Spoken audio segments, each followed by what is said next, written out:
Abduraanii Omar Mohammed Abu Ayyaan raadiyoo sagalee Ameerikaaf akka himanitti ajajaan waraanaa gameessi Usmaan Mohammed Abdii kan maqaa Mo'aamiin Usmaan jedhamuun beekamu kan irratti fuulleeffatame ture. Maqaan nama irratti fuulleeffatameef aangoonsaa ministeerri odeeffannoo Somaaliyaa ibsa kibxata kaleessaa baaseen mirkaneessee jira. Ministeerichi akka jedhetti Mo'aamiin Usmaan Alshabaabiin gargaaruuf hojii loltoota biyya alaa gara Somaaliyaatti fiduu to'ata. Haleellaa samiirraan geggeessamerraa ooluu isaallee dubbii himaan waltaa ajajaa Yuunaayitid Isteetsi kan Afrikaa beeksisaniiru. Madaalli miidhaa lola bal'aa geggeessamee hordofuudhaan waltaan ajajaa kun hoogganaan Alshabaab tokko kan miidhame ta'uu adda baafannee jirraa jechuudhaan dubbii himaan Afriikoom Leetinaant Koomaandar Timootii Piyaatriik kibxata kaleessaa VOA'f himaniiru. Haleellaan sun sanbata darbe magaalaa Jilib bakka dahata cimaa Alshabaab kan Moqdishoo irraa gara kibba dhihaatti kiiloomeetira 385 fagaatu irratti raawwatame. Waggaan 32ffaan guyyaa walabummaa Eertiraa har'a kabajamee oolee jira. Kabajji guyyaa kana biyya keessaa fi biyya alaa irratti qophiilee adda addaa qophaa'aniin ayyaaneffameera. Ayyaana kana irratti keessummootaa fi dippiloomaatota hirmaatanii fi pirezidaantii Isaayyaas Afeworqii haasaa taasisanii jiru. Oduu kunis bal'ina qaba. Ayyaanni walabummaa Eertiraa waggaa 32ffaan har'a biyyaaf biyya alaa keessatti kabajamee oole. Magaalaalee fi hawaasaalee Eertiraa keessatti argaman keessatti qophiin guyyicha ilaallatu qophaa'ee jira. Har'a istaadiyeemii magaalaa Asmaraatti ayyaaneffatame kanarratti dippiloomaatonni, aangawoonni mootummaaf keessummoonni affeeraman kan argaman yoo ta'u, pirezidaantii Isaayyaas Afeworqii haasaa dhageessisaniin ayyaanni walabummaa Eertiraa bara kana qabsoof injifannoo walabummaaf geggeessame akkasumas ba'ii qabsoo cimaa innaa argametti kan kabajamudha jedhan. Pirezidaantii Isaayyaas haasaa dhageessisaniin bulchiinsi Yuunaayitid Isteetsi Eertiraaf biyyoota kabiroo irratti imaammatni qabatee jiru yookaan adeemsisu dubbii dhalootatti darbe dhaqqabsiiseera jechuun himatan. Garee Waashingtan jechuun qaamonni isaan waamanis biyyi isaanii Itoophiyaa waliin jibbiinsa keessa akka seentu hojjetaniiru jechuudhaan yakkaniiru. Gara fuulduraattis itti fufu jechuudhaan yaaddoo qaban ibsanii jiran. Kanneen kanas ofirraa deebisuuf mala qabsoo haaraa gaafata jedhan. Haasaa isaanii keessatti garee Waashingtan kan isaan ittiin jedhan bulchiinsa Ameerikaa irratti kan fuulleeffate ta'ee imaammati Ameerikaa, Raashaa fi Chaayinaa waliin hariiroof muddama jiru walitti fiduudhaan madaalli humnaa jiru tarreessaniiru. Dhimmoota gaanfa Afrikaa ilaalchisee Eertiraan daandii tokkummaa adda durummaan qabattee itti fufti jedhanii dhimmoota biyya keessaa ilaalchisee immoo dameewwan adda addaa irratti duula uummataaf kaka'umsi akka cimu ibsaniiru. Haa ta'u malee dameewwan kamirratti duulli akka geggeessamu hin tarreessine. Walitti dhufeenya Sinodoosii mana amantaa Ortodoksii Itiyoophiyaatii fi buufata lallabaa naannoo Tigraay isa addaan citee ture bakka isaatti deebisuudhaaf yaaliin jalqabame akka itti fufu walga'iin Sinodoosii Ortodoksii Itiyoophiyaa murteessee jira. Sinodoosii qulqulluun mana amantaa Ortodoksii Itiyoophiyaa ibsa guyyaa har'aa kenneen guutummaa Itiyoophiyaa keessatti nageenya waaree qabeessa ta'e buusuudhaaf kan hojjetu koree nagaa hundeessuu isaas ibsee naannoo Oromiyaatii fi naannoo kibba Itiyoophiyaa keessatti episkoppoosota 9 muudamuu isaaniis raggaasisuu isaa Kennedy Abaatee gabaasee jira. Kanumaan yemmuu gara oduu biraatti ceenu wal waraansaa yookaan lola Sudaan keessatti taasifamaa jiru guyyoottan 7 fi dhaabuudhaa fi waliigalteen uumamus guyyaa har'aas magaalaa Kaartuum keessatti lolli akka geggeeffamaa jiru jiraattonni himaniiru. Oduu kanas bal'inaan qabna tujube. Jiraattonni magaalaa galma mootummaa Sudaan waliigalteen lola dhaabinsaa guyyoota 7 erga tolfame roobii har'aa guyyaa lammataaf dhukaasa madfii dabalatee lolli geggeessamuusaa ibsanii jiru. Hooggantoonni raayyaa ittisa biyyaa Sudaaniif humnoonni addaa wixata galgalarraa eegalee lola akka dhaaban waliigalanii ka turan yoo ta'u waliigaltee kana guyyoota jalqabaa 7 booda haaromsuun ni danda'ama ture. Hookkarri itti fufee jiruun dhukaasa dhaabinsa kanaan dura tolfame fashaleera. Waliigalteen yeroo dhiyoo kun kan dhaga'ame yeroo marii Saawud Arabiyaa Jiddaatti geggeeffamaa turetti yoo ta'u haala jiru kan hordofus tokko tokkoon isaanii bakka bu'oota Saawud Arabiyaa Ameerikaaf humnoota Sudaan lamaanirraa walitti dhufe of keessaa qaba. Bakka bu'aan addaa muumicha barreessaa tokkummaa mootummootaa kan deeggarsa ce'umsaa gurmuu Sudaan Volker Preetis akka jedhanitti gareen lamaan gocha qaama isa tokkoo akkan balaaleffadhuuf nagaafataa turan wal waraansi dhaabatee dantaa Sudaaniif uummata isheef jecha gam lamaanuu gara mariitti akka dhufan waamicha gootii jedhan. Miseensonni gola nageegumsaa akka tokkummaa mootummootaa dhukaasa dhaabuu haaraaf gara ce'umsa dimokiraasii siiviiliitiin durfamutti deebi'u isa jedhuuf deeggarsa qaban mul'isaniiru. Tokkummaan mootummootaa lolli kun osoo hin ka'in dura namoonni miliyoona 15 ta'an gargaarsi akka isaan barbaachisu tilmaamee ture. Sunis gara miliyoona 18tti ol guddateera. Torban darbe dhaabbatichi fedhii dabalaa dhufe kana dandammachuu gargaaruuf deeggarsa doolaara biliyoona 2.6 gaafatee jira. Gabaasichi kan Associated Press. Dhaabbanni mootummoota gamtoomanii gargaarsa gaanfa Afrikaatii fi qopheesse irratti gargaarsi maallaqaa atattamaa akka isa barbaachisu ibsee jira. Oduun kun sittaan isinii dhiyaata. Tokkummaan mootummootaa xumura torban kanaa jalqabuuf ka jiru gumiin waadaa gaanfa Afrikaa ka tokkummaa mootummootaatu hin gahin dura deeggarsa maallaqaa doolaara biliyoona 7 gaafatee jira.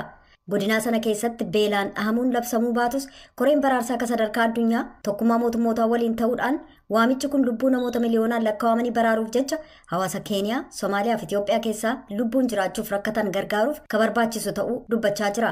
Tokkummaan mootummootaa akka tilmaametti namoonni gaanfa Afrikaa keessa jiraatan kanneen miliyoona 21 ol ta'an gargaarsa nyaataa guddaatu isaan barbaachisa.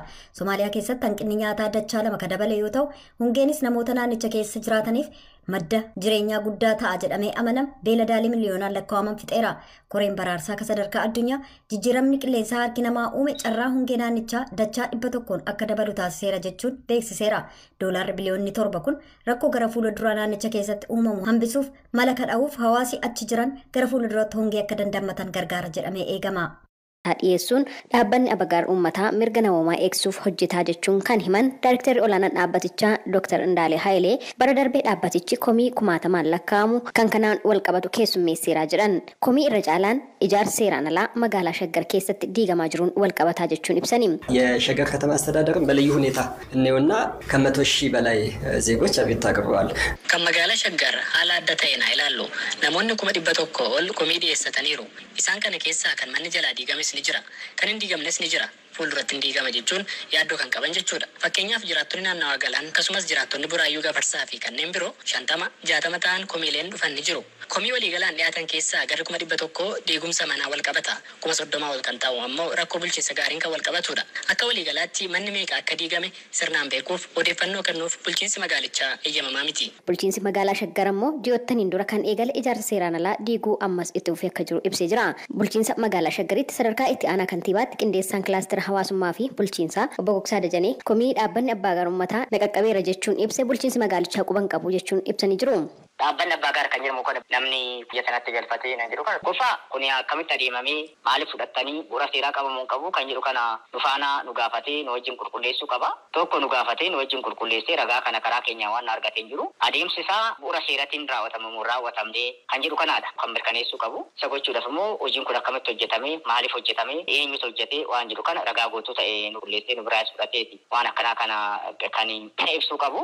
Gara keenyaan dhaabbanni kun dhugaadha moo dhugaa miti kan jedhu kana iyyataa qofarraa waan dhaga'eef iyyataa sunu eenyuun dhuguma warra manni irraa diigame immoo nama biraa dhaqee iyyataa bakka san jiraatamoo jiraatu waan jedhu kun mataa isaatiin qulqulleessuu barbaachisa. Kanaaf immoo bulchiinsa magaalaa wajjin ragaa wal jijjiiree waliin hojjechuu qaba. Dhaabbanni abbaa gaar uummataa dhimma diigamuu ijaarsa seeraan alaa kanarratti qondaaltota bulchiinsa magaalaa Shaggar waliin mari'achuu kan himan Daayirektarri olaanaan dhaabbatichaa garuu wanti lafarratti ta'aa jiru marii irratti kan ibsameen adda ta'uu dubbatani. እነሱ የሚሉን ከ2005 ወዲህ ያለው ህጋዊ አይደሉም እነሱን እናፈርሳለን። Isaan akka nuun jedhanitti bara 2005 asii kan jiru seeraan ala waan ta'eef ni diignaadha. Qabiyyee bara 2005 achi jiru garuu ni mirkaneessinaaf yaada jiru nuuf kennanii jiru. Haa ta'u malee lammiilee manni diigame keessaa kanneen 2005 dura ijaarratanis jalaa diigamee jira. Adeemsa kana keessatti rakkoon odeeffannoo jira jedhameera. Yoo akkas ta'es bara 2005 asitti kan ijaarame har'a waggaa 10 ta'eera. Egaa qabeenya waggaa 10 itti horatte halkan tokkoon diiguun mirga heera mootummaas ta'e kan namoomaati ejjennoo jedhu hin qabnu. Ejjennoon bulchiinsaa magaalaa garuu isa kanadha. Obbo Gogsaan dhaabbanni abbaa gaar uummataa bulchiinsa magaalattiitti komii isa qaqqabe qabatee dhufee wanti waliin mari'atame hin jiru jechuun odeeffannoo gamtokkeedha jedhan. Biyyatuma kanallee gara keenya dhufanii dhugaadha moo sobeedhamee wanti gaafatamne jiru.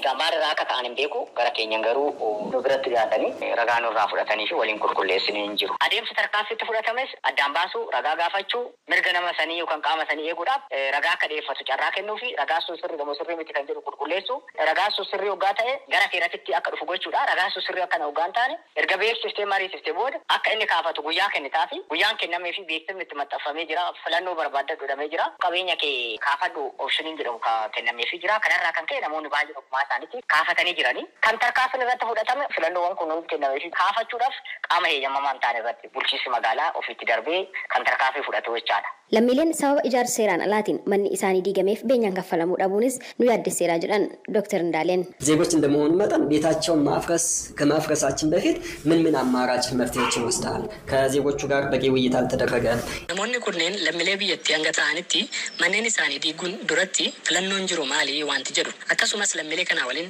marii ga'an hin godhamne silaa bakki jireenyaa yeroos kennamuufii qaba gara dhuftanitti deemaa kan jedhudha haalli jiru kan ibsu misoomni yeroo gaggeeffamu yeroo lammiileen achi irraa buqqifaman bakki yeroo itti qubatan ni kennamaaf bakki jireenya isaanis bakka ni buufamaaf garuu kana gochuuf eeyyamamuu miti. Obbo Boksaan gama isaaniin ijaarsa seeraan alaaf beenyaa gaafachuun seeraan alummaa babal'isuudha jechuudhaan deebii kennaniin. Namni waan seera cabseef seera cabsuu isaa san jajjabeessite bakka biraan immoo filannoodhaan kennuufii qabdaa kan jedhamu kun waa fudhatama hin qabnedha. Waa loojikaadha kan ta'e jechaadha. Gochicha seera alaa san jajjabeessi namni biraanis garasitti akka seen haala mijeessi jechuudha. Akkaataa seeratiin namni kamuu iddoo mana jireenyaa bu'uura seera bulchiinsa magaalaa saniin akkaataa magaalli sun qabeenya qabu humna qabuun sarratti hundaa'ee mootummaan mana jireenyaa yookaan lafa mana jireenyaa namni itti ijaarratu mijeessuu dhiyeessuu dirqama qaba. Lammiin immoo kan argachuudhaaf bu'uura seeratti mirga qaba. Magaalota gurguddoo biroo keessattis sababa ijaarsa seeraan alaatiin manneen diigamuun hojii barameedhaa kan jedhan Dr. Indaaleen sababni rakkoo kanaa immoo fedhiin mana jireenyaa guddachaa dhufuu fi magaalonni babal'achuu waliin wal qabataa jechuun kanaaf mootummaan dhimmichaaf furmaata kennuu qabaa jedhan. Sadarkaa itti aanaa kantiibaa magaalaa Shaggaritti qindeessaan kilaastira hawaasummaa fi bulchiinsaa obbo Gogsaa Dajanee gama isaaniin ijaarsa seeraan alaa diiguun cinatti qaamolee qooda fudhattoota jedhaman ijaarsa seeraan alaa fi weerara lafaa irratti hirmaatan namoota 400 ol seeratti dhiyeessuun danda'ameera jechuun ijaarsa seeraan alaa diiguun ammas cimee itti fufaa jedhan. Gabaasa sagalee Ameerikaatiif Tsahay Daamxoo Finfinneerra. Ayyee walwaraansi Sudaan keessatti taasifamaa jiru yommuu torban jahaa fi itti fufee jiru kanatti namoonni sababa walwaraansaa kanaan qe'ee isaanii irraa buqqa'anii 800 fi 43 akka ta'uu danda'an dhaabbanni mootummoota gamtoomanii tilmaamee jira. Dhimma kanarratti gabaasa Henry Wilkins Chaad irraa qopheesse jaallaniin akka ta'an nutti himti. Rachid Khamis Abdallah raadiyoo sagalee Ameerikaa waliin gaaffiif deebii osoo hin gaggeessin sa'aatilee muraasa dura Sudaan keessaa miliqee ba'eera. Chaad irraa daangaa ce'ee kan argamu magaalaa Sudaan Tandaleetti jedhamtu keessatti lola gaggeeffamurraa dhokotee otoo jiru namoonni hidhattoota garee milishoota saba Arabaa ta'an mana isaa cabsanii seenuu isaanii dubbata. I was in town and I couldn't get away. The terrorists broke into my house and they took me away. Magaalaa keessan ture. Bahuu hin dandeenye. Shororkeessitoonni mana koo cabsanii seenanii